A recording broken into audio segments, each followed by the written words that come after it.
para asatidz, para guru, nakus memiliki kepada beliau Fadilatul Ustaz Muhammad Zaki bin Abdul Rahman. Mudah-mudahan beliau diberikan panjang umur oleh Allah Subhanahu wa taala dalam kesehatan, dalam keafiatan, dalam membimbing para santri dan masyarakat ke jalan yang diridhai Allah, yang dibanggakan oleh baginda Nabi Muhammad sallallahu alaihi wasallam. Amin Allahumma amin. Tanpa pula kepada beliau Ustaz Hasan Kemas Hasan. Beliau salah satu sahabat karib saya ketika belajar di Darul Mustafa Tarim Matrahun. Mudah-mudahan juga Allah panjangkan umurnya dalam kesehatan, dalam keafiatan. Amin Allahumma amin. Tanpa pula kepada segenap para tulab wa thalibat, para santri santriwati pondok pesantren Darul Ulum Al-Burhan,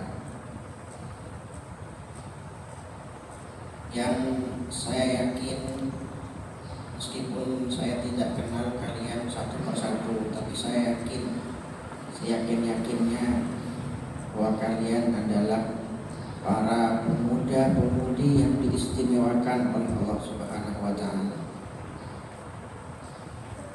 Sesuai dengan apa yang disabdakan oleh baginda Nabi Muhammad sallallahu alaihi wasallam, Ahlul Quran hum ahlullah wa khasatuh, bahwa orang yang dekat dengan Al-Quran, orang yang sibuk dengan Al-Quran, para ahlul Quran adalah orang-orang terdekat Allah Subhanahu wa taala, orang-orang yang paling diistimewakan oleh Allah Subhanahu wa taala. Maka mudah-mudahan kalian semua para santri-santriwati jadikan min ahlil ilmi wa min ahlil Quran zahiran wa batinan. Amin Allahumma. Alhamdulillah para adik-adik sekalian, puji dan puja syukur kita panjatkan kehadirat Allah Subhanahu wa taala. Jazakumullah khair. Saya ucapkan terima kasih atas sambutan yang sangat luar biasa, sambutan yang membuat saya sebagai seorang tamu merasa sangat dihormati, merasa sangat dihargai. Saya yakin dengan sambutan ini bahwa keluarga besar pondok pesantren dan Ulum ini adalah orang-orang yang betul-betul tahu bagaimana cara menghormati tamu. Karena pertama datang ke sini, masya Allah, tabarakallah, disambut dengan pembacaan sholawat dari Syekhana Khalil Bakalan. Ini sholawat kalau kami di Bakalan sana membacanya sebelum belajar, sebelum ngaji. Tapi ini jujur pertama kali mendengar secara langsung pembacaan sholawat dengan suara-suara yang berdunia luar biasa, masya Allah, tabarakallah. Allahumma sholli ala sayyidina Muhammad. Para adik-adik sekalian, saya hanya ingin berpesan kepada kalian semua bahwa kalian sebagai seorang ahlul Quran itu wajib mempunyai sifat al-iktizaz bil Quran, merasa bangga dengan Al-Quran, merasa mulia dengan Al-Quran. Seorang ahlul Quran, seorang penghafal Al-Quran tidak boleh merasa biasa-biasa saja. Bukan berarti sombong, bukan berarti jumawa, tapi dia wajib menyadari betapa besarnya nikmat yang diberikan oleh Allah Subhanahu wa taala kepada dirinya. Al-Imam Ibnu Athaillah dalam kitab Hikamnya menyebutkan satu kata-kata. Ini bukan hanya sekedar kata-kata hari ini, tapi kata-kata hari ini, hari esok, dan hari selanjutnya bisa kita jadikan sebagai satu pegangan. Apa kata Al-Imam Ibnu Athaillah? idza aradta an ta'rifa qadraka indallah. Kalau kamu ingin mengetahui seberapa besar hargamu di sisi Allah, seberapa berharga kamu di sisi Allah, kamu di sisi Allah mahal atau murah? Kira-kira berapa hargamu? 1 juta, 2 juta, 1 M, 1 T, atau berapa? Itu kata Al-Imam Ibnu Athaillah. Ya. Fanzur fi madza yuqimuka. Lihatlah di mana Allah Subhanahu wa taala menempatkan dirimu. Kalau kamu ingin tahu kamu ini orang istimewa atau tidak di sisi Allah, maka lihatlah di mana Allah menempatkan dirimu.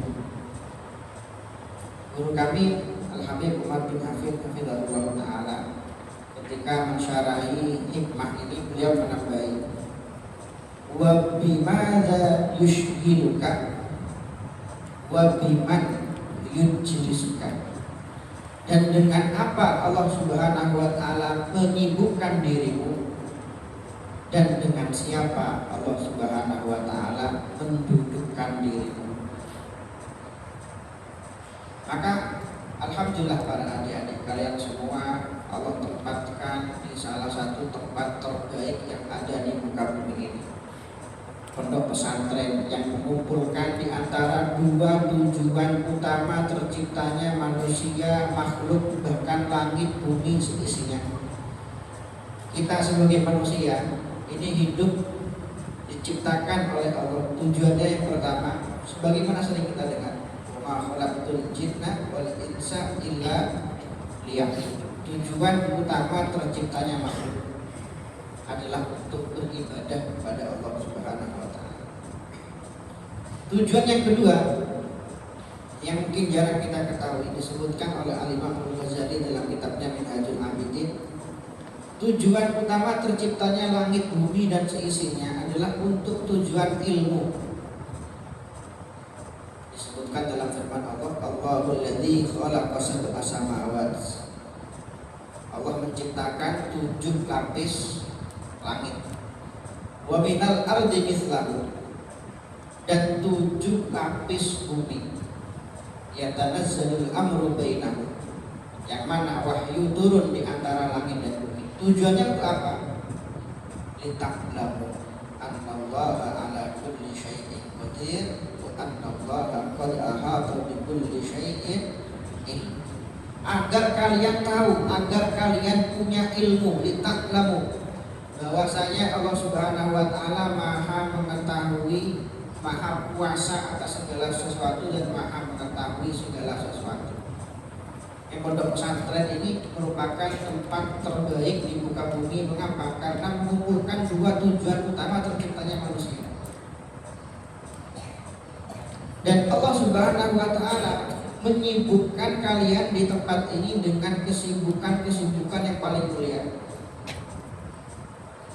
Mempelajari ilmu agama, lebih-lebih menghafalkan Al-Qur'an. Ini kesibukan yang tidak ada kesibukan yang lain yang lebih mulia daripada ini. Akan mulianya kesibukan kalian ini mengalahkan kesibukan para CEO yang tidak menyamar.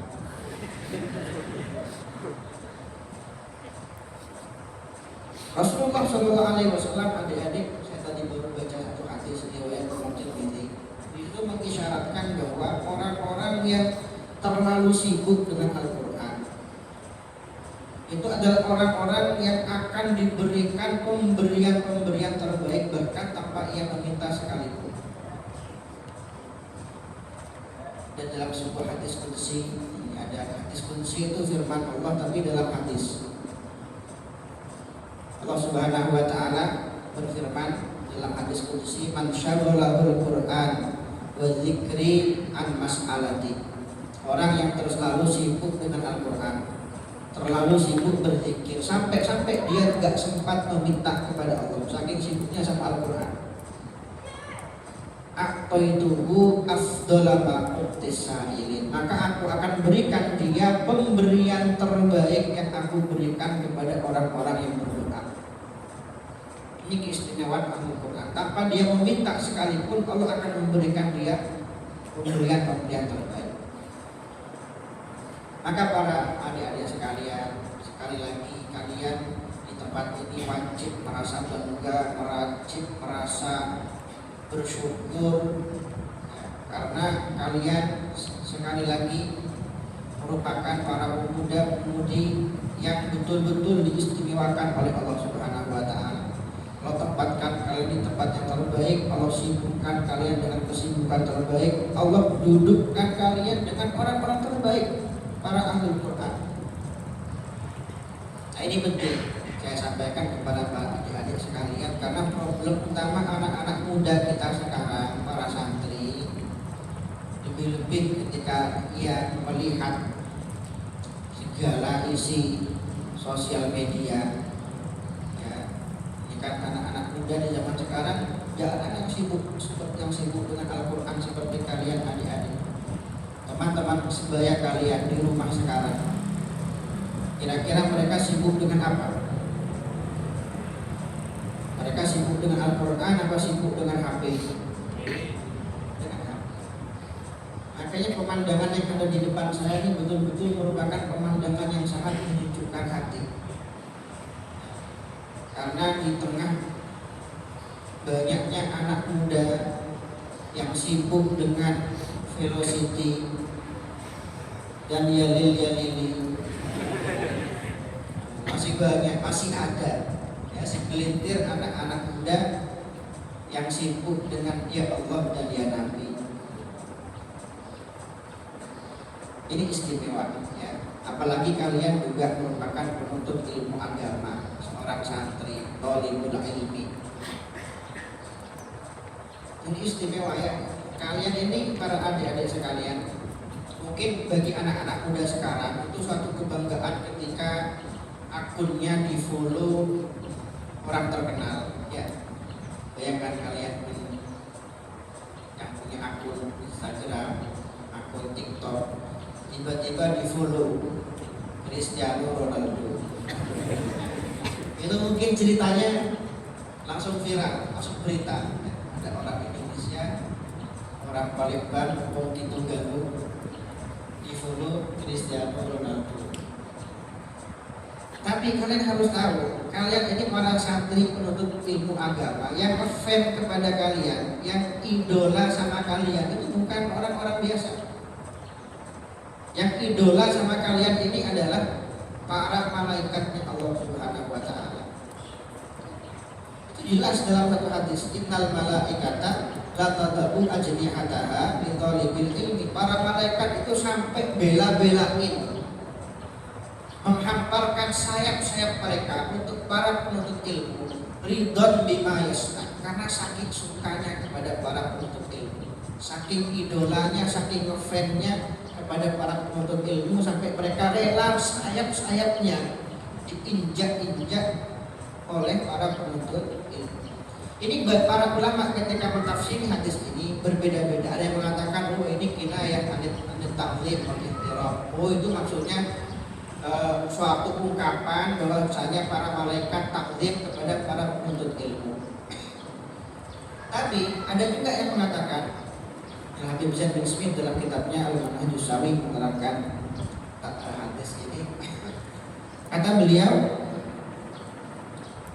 hadis ini bisa juga bermakna hakikat, real, maknanya seperti itu ya, real, hakikat maknanya seperti itu.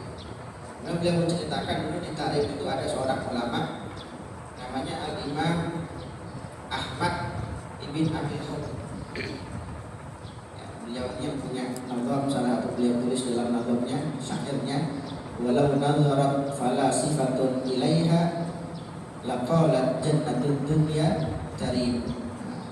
Andaikan para filosof itu memandang ya, kota Tarim, para filosof mereka tahu hakikatnya, mereka akan mengatakan surga dunia adalah kota Tarim.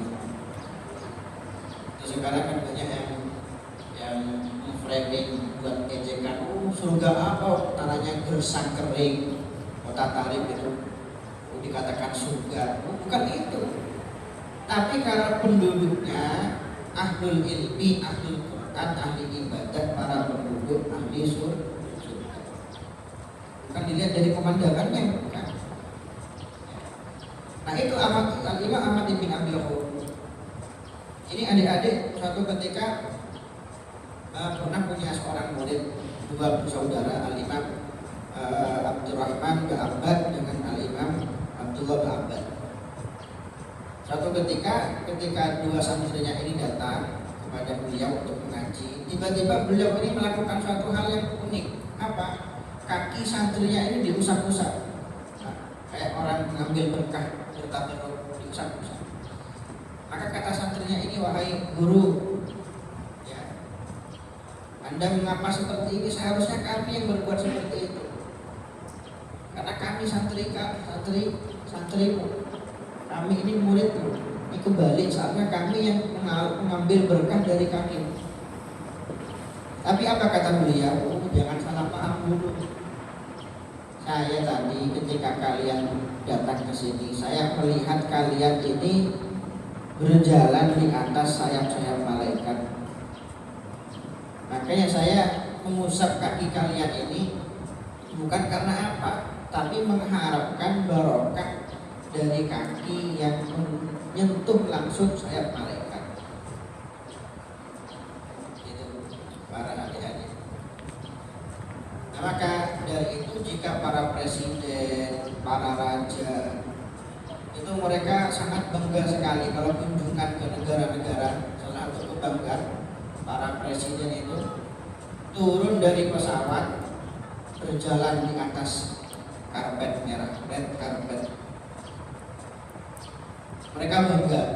Seharusnya kalian para santri ini wajib lebih merasa bangga.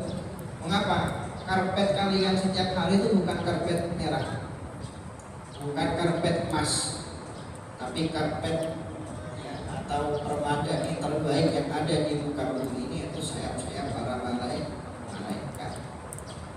Maka dari itu adik-adik sekalian, rasa bangga, rasa bersyukur ini wajib kalian pertahankan agar kalian selalu merasa antusias dalam mencari ilmu, bahwa kalian di tempat ini tidak sedang berjuang untuk kesia-siaan. Kalian di sini berjuang, berkorban, berusaha untuk mendapatkan pemberian terbaik yang diberikan Allah Subhanahu wa taala kepada para hambanya, yaitu nikmat ilmu, yaitu nikmat Al-Qur'an. Mudah-mudahan para adik-adik sekalian, sekali lagi semuanya Allah jadikan ahlul ilmi, ahlul Qur'an, dan sebagai mana ayat yang dibaca tadi, Allah jadikan kalian semua sebagai qurrata a'yun. Rabbana hab lana min azwajina wa dzurriyyatina qurrata a'yun, yaitu para putra putri yang menjadi penyejuk hati, penyejuk mata bagi kedua orang tua, yang menjadi sumber kebahagiaan bagi kedua orang tua, yang menjadi kebanggaan. Insya Allah bukan hanya kebanggaan orang tua, bukan hanya kebanggaan mertua, mudah-mudahan semuanya menjadi kebanggaan yang dibanggakan oleh baginda Nabi Muhammad SAW. Amin, Allahumma amin. Para adik-adik yang saya banggakan, mungkin ini sekian sedikit yang bisa saya sampaikan. Mudah-mudahan apa yang disampaikan meskipun sedikit bisa memberikan barokah dan manfaat. Amin, Allahumma amin. Mudah-mudahan ini bisa menjadi sebuah permulaan dari perjumpaan indah selanjutnya. Meskipun mungkin perjumpaan di siang pagi hari ini terkesan dadakan, ya, mungkin tidak direncanakan dari jauh hari, tapi kita tahu akidah kita di dunia ini tidak ada dadakan seperti tahun bulan, ya, tidak ada. Semuanya telah diatur dengan skenario terindah dari Allah Subhanahu wa taala. Karena itu sebagai ahli hikmah menyampaikan at-thayyibun la yastami'una sudfatan. Orang-orang baik itu enggak bertemu secara kebetulan. Walakin tajma'uhum nawayahum. Tetapi dia dikumpulkan, yang mereka dikumpulkan oleh niat-niat baik mereka, oleh niat-niat tulus mereka. Ini yang sesudah senada dengan hikmah ini sabda baginda Nabi Muhammad SAW, al arwah junudun mujannada, kama ta'arafa minha talaf, wa tanaqara minha ikhtalaf. Arwah kita ini, roh kita ini adalah bala tentara yang dulu di alam arwah sebelum kita lahir sudah pernah berkenalan. Iya, kita sudah pernah saling kenal dulu, saling follow di alam arwah. Nah, ketika kita terlahirkan ke alam dunia, kita lupa. Tapi kata Rasulullah, yang sama ta'arafa minha, yang sudah kenal dulu di alam arwah, sekarang saling akrab, saling dekat, satu circle, satu frekuensi. Wa tanaqara minha ikhtalaf. Tapi yang dulu nggak saling kenal, saling jauh ketika di alam dunia, mereka akan saling berjauhan, tidak satu circle, tidak satu frekuensi. Alhamdulillah Allah jadikan kita satu frekuensi dalam ilmu, dalam Al-Quran. Alhamdulillah. Sekian yang bisa kami sampaikan. Wassalamualaikum warahmatullahi wabarakatuh.